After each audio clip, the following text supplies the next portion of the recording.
Second, did you find out the way? Some people have feelings, but they do not know what to do. If you feel, did you find out the way? Third, perhaps you have found out the way. Will you be able to hold it till death?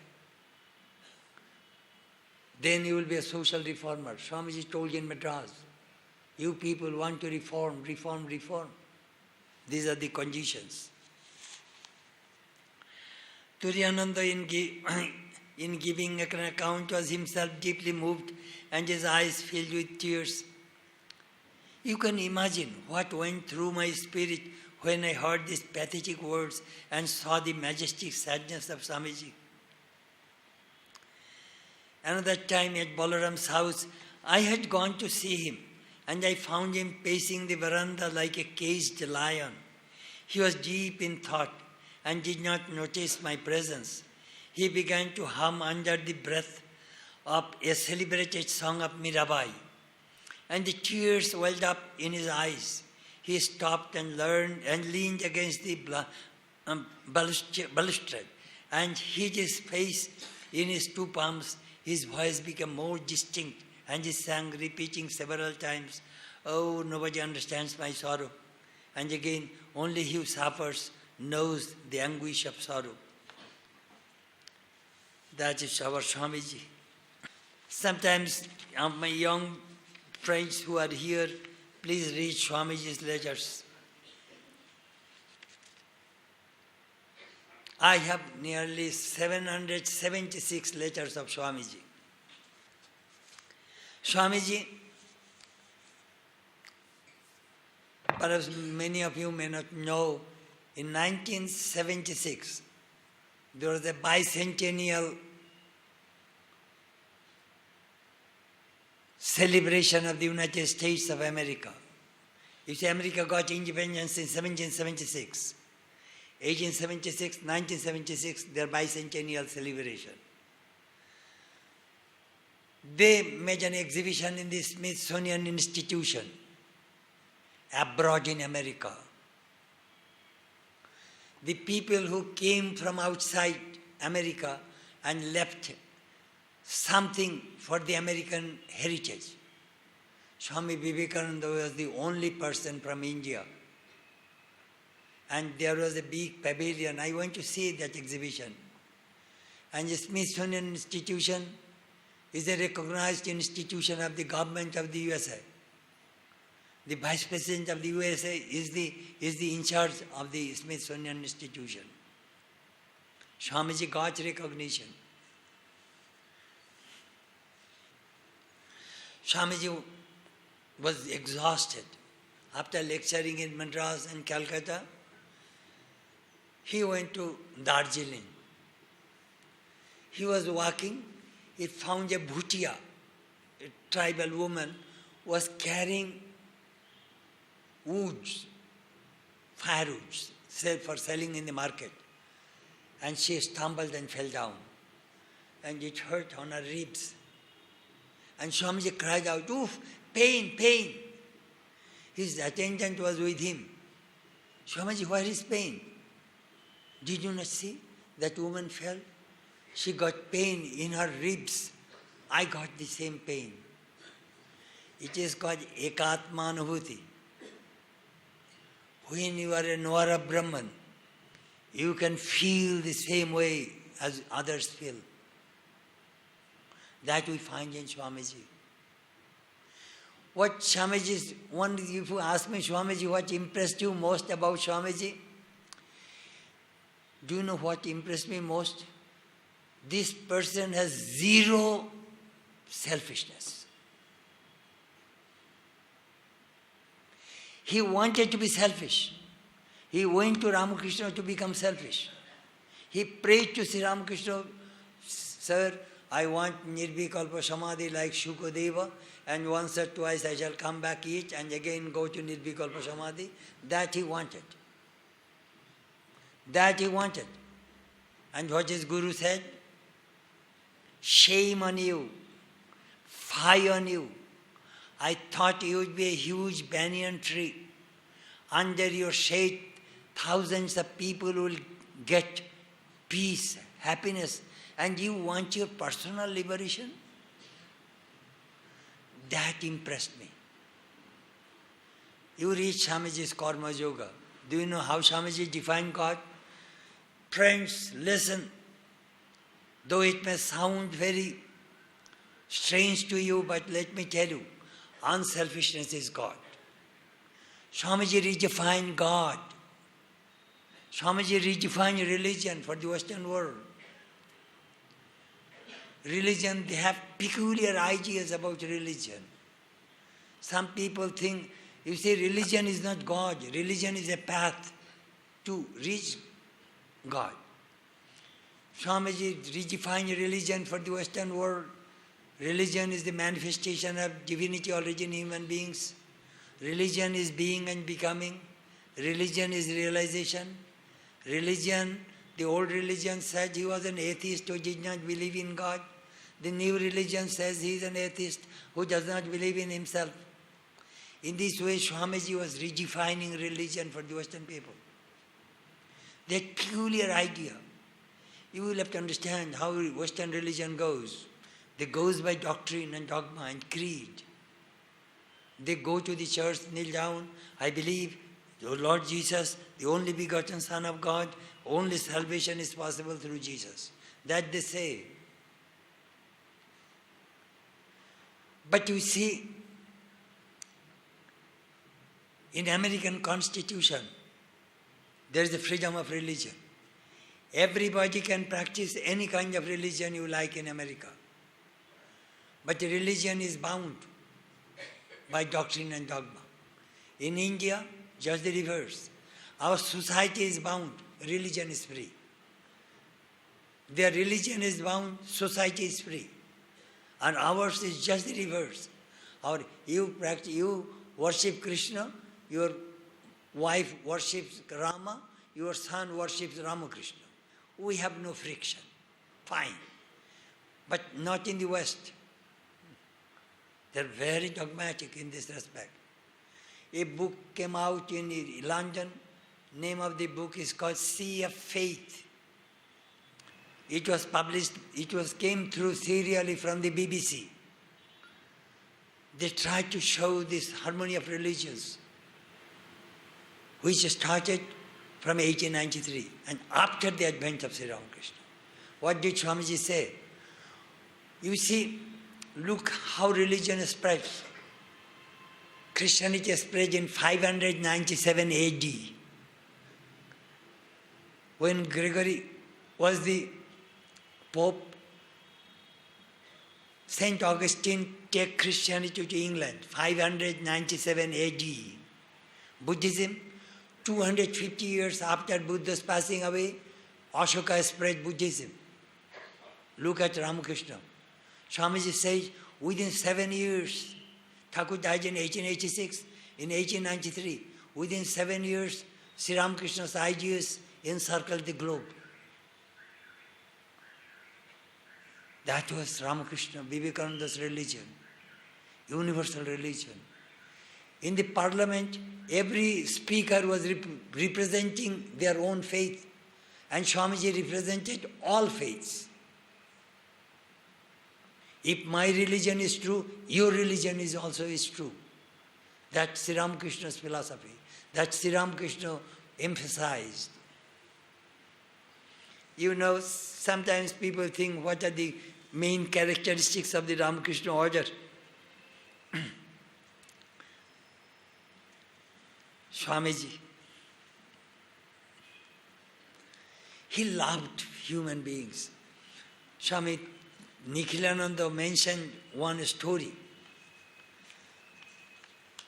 Swamiji was coming back from America. He stopped in Chicago. He stayed with the Hale family. Mary Hale came and made bed for him. In the morning, Mary came and found the bed was untouched. Swamiji, did you not sleep last night? Do you know what did he answer? You know, Swamiji said, do you know what I was thinking whole night? how difficult it is to break the human bond. It touched my heart. These people serve me. They will never see me. My days are numbered. Within 2 years, I shall give up my body. Swamiji get the boon from Amarnath, Lord Shiva. The death is under his palm. Whenever he wanted, he would die. So, what happened? He did not sleep, no. How difficult it is to break the human bond. Swamiji told in California, Madam, I will have to be born again. Why, Swamiji? I fell in love with human beings. আমি মানুষকে ভালোবেসে ফেলেছি, আমাকে আবার জন্মাতে হবে। He told in Pasadena in Shakespeare Club, you people, if you live long, you will see I will be worshipped my people like God. He told in California, within 10 years of my death, I will be worshipped as God. It is true. Swamiji is worshipped like God among millions of people all over the world. What is the result of this love for human beings?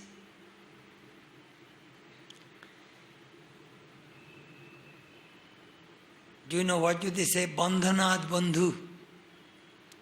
Who is your friend? The person who tie yourself, connect yourself with love, that person is your friend. Swamiji tied all human beings through his love. We are observing 150th anniversary all over the world. And Swamiji is getting worship. But this worship is not with flowers and sandal paste. This worship is not a formal worship. This worship is called Para Puja, supreme worship. This worship is called Praner Puja, worship from the heart. This worship is called Premier Puja, worship of love. Thank you very much.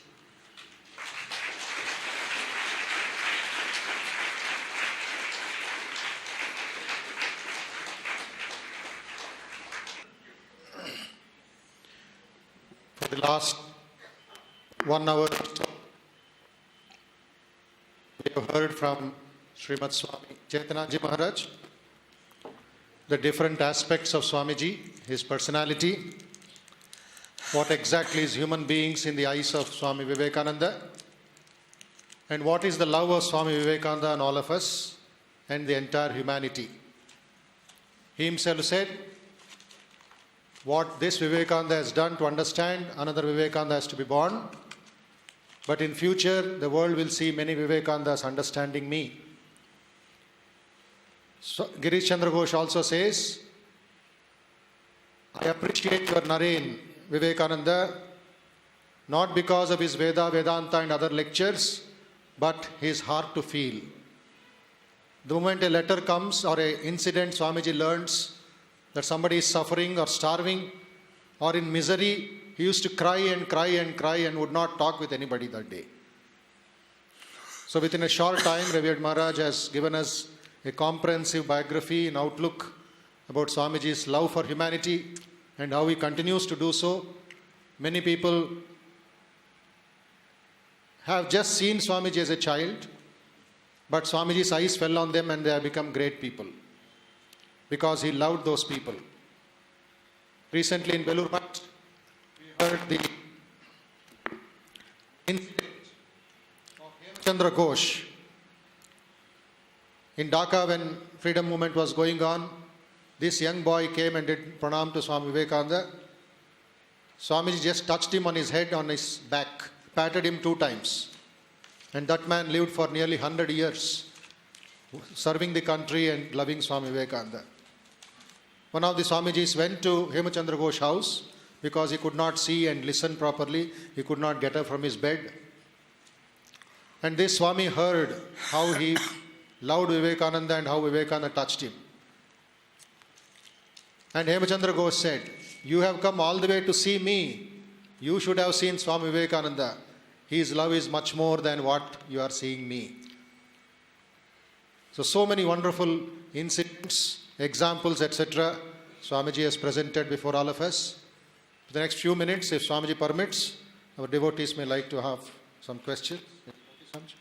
Anybody from the back or front, please raise your hand, put your questions, and we will start the proceedings.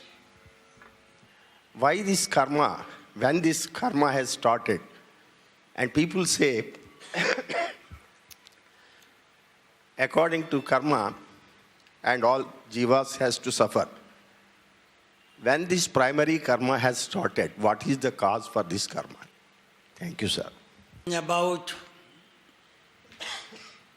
karma and suffering and God's love.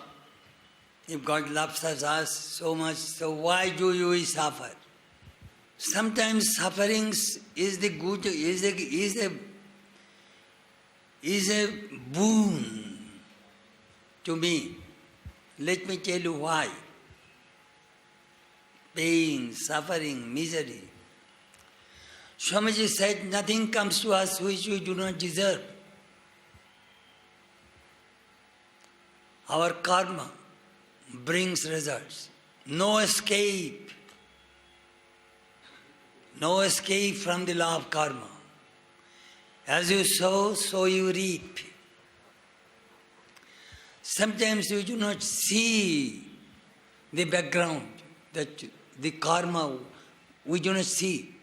You see, when we depart from this world, three things go with us. In the Brihadaranyaka Upanishad says, Vidya, Karma, Purva, Prajna. Yajnavalkya says, when we die, what goes with us? Vidya, knowledge. Whatever knowledge we have acquired in this life, they will go with us. Karma, good and bad. Purva Prajna, previous life samskaras. So, suffering. Buddha came, Chaitanya came, Krishna came, Ramakrishna came. Could they solve all sufferings of the world? No. Sufferings are angels unawares. If there are no sufferings, what would happen? Do you know how does it work? Think about photography. Black and white. Only white does not make a photo. And only black does not make a photo. We need black and white. Both we need. Sometimes I was making a joke. There is a club in Laguna Beach, Smiling Club. Morning, every Sunday morning, people go there to smile. Laughing club. So I told my student, I shall start a crying club in the afternoon. So that people will come and see the sunset in the Pacific over the Catalina Island, how sun goes under the Pacific Ocean. It is beautiful sunset. I shall start a crying club. People should come and cry like Ramakrishna. Ramakrishna cried, Mother, another day is gone in vain. Still thou art not revealed unto me. So let me try. I was making joke, of course, that let me start a crying club. About suffering. I was telling a very funny story in Bhubaneswar. Brahma gave all best things to human beings. Whatever, you people are my children. Whatever you want, I shall give to you. So Brahma gave everything. Then he was thinking, if I give everything, they will never come back to me. So I shall keep a couple of things with me. What did he keep? Peace and bliss. These two things he kept with him. Everything he gave to human beings. So, where shall I keep this peace and bliss? So there is a big conference. One person said, Hey Brahma, put this peace and bliss above the space. Oh, you don't know my American children. They will go with the Columbia, spacecraft, and they will pick it up from there. It will not work. Then somebody suggested, why don't you put it under the ocean? Oh, you do not know. American people will go with submarine, will get it there. Where shall I keep peace and bliss? Well, let's keep it under the ground. We do not know. They will put the dynamite and break it, and the whole world will be a mess. Then Brahma said, well, your suggestions did not work out, but I found out a solution. Well, what? I shall keep that thing in the hearts of every human being. So, if you want peace and bliss, you will have to go inside. You cannot go to supermarket or a grocery shop or a fancy shop. I give me 5 pounds peace and 10 pounds, 5 kg peace and 10 kg bliss. You will not get it. It is not sold in the market. That I told that funny story. It is within. Suffering, pain, they come and go. They do not stay each other. That Krishna also said. Agoma paino anitta tang stitikshasva bharata. They come and go. Arjuna, forbear. Ramakrishna also said, sha. Shajya karo. Forbear. Even look, Ramakrishna suffered, Krishna suffered, everybody suffered. It is good that we have some suffering. If all the time if you laugh, life will be boring. It is good sometimes that you cry. Thank you very much. Next question. Action begins. We cannot help it. In the domain of Maya, we live. With this work, everybody will have to do work. There are various kinds of karma. Shabhavik karma, nitya karma, naimittik karma, prashchitta karma, nishkam karma. There are many kinds of karma. Karma yoga means, Krishna gave 2 definitions of karma yoga in the Gita. Yoga, karmasu kaushalam. Skill in action is called yoga. And samattam yoga uchyati. Equanimity of the mind is called yoga. Now this karma binds us. Swamiji said that karma releases us. Let me first ask you, why do you work? Do you know why do you work? Because we have desires. Just to fulfill our desire, we work. I need food. So I go to kitchen, I cook food. Everything you do to fulfill your desires, you do karma. Why do you have desires? Because you have ignorance. So all these billions of people you see, you, me, everyone, we are rotating these 3 places. According to Shankara. Avidya, kama, karma. Avidya, kama, karma. Avidya means ignorance. From ignorance comes desire. From desire comes action. Now, how many desires we have? Millions of desires. Brihadaranyaka Upanishad says, no, you have only 3 desires. Lokeshana, Putreshana, Vitteshana. Desire for name and fame, desire for progeny, children, sex, and desire for wealth, money. These are the 3 desires controlling the whole universe. Whole universe are controlled by these 3 desires. But Karma Yoga teaches